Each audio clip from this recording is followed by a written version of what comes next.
The renewed covenant teaches us that Yeshua is the final and most complete revelation of God that the world has ever known.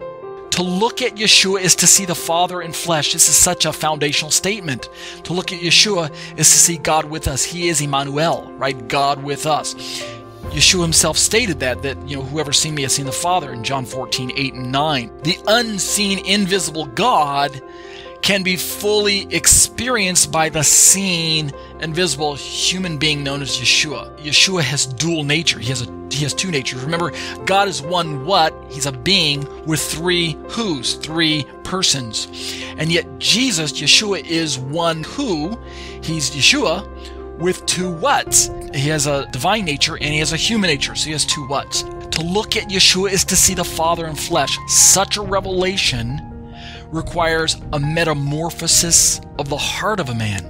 To understand that Jesus is God in flesh is something that requires God changing the heart of an individual. A natural man, I say in my commentary, cannot understand the incarnation. That's why the skeptics and the critics are so critical of the Bible. They can't understand. They think it makes nonsense.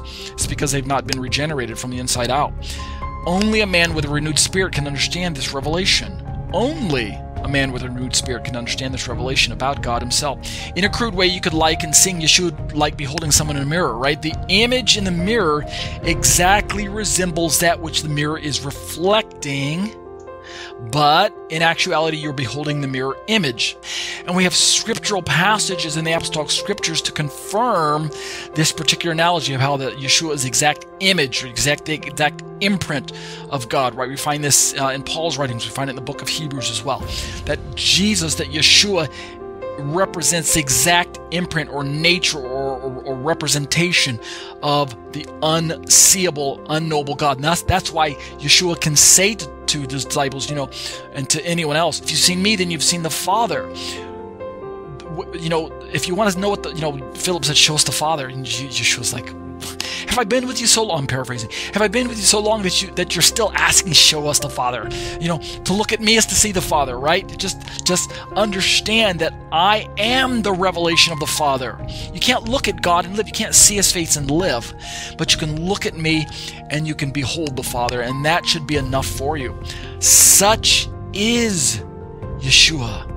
To look at him is to gaze at the exact mirror image of the Father without actually beholding the Father himself.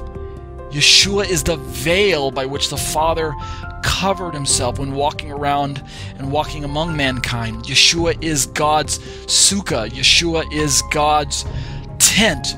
God pitched his tent among mankind in the person of Messiah, in this incarnation, in this flesh that Yeshua, the body that was prepared for Yeshua, right? Hebrews chapter 10.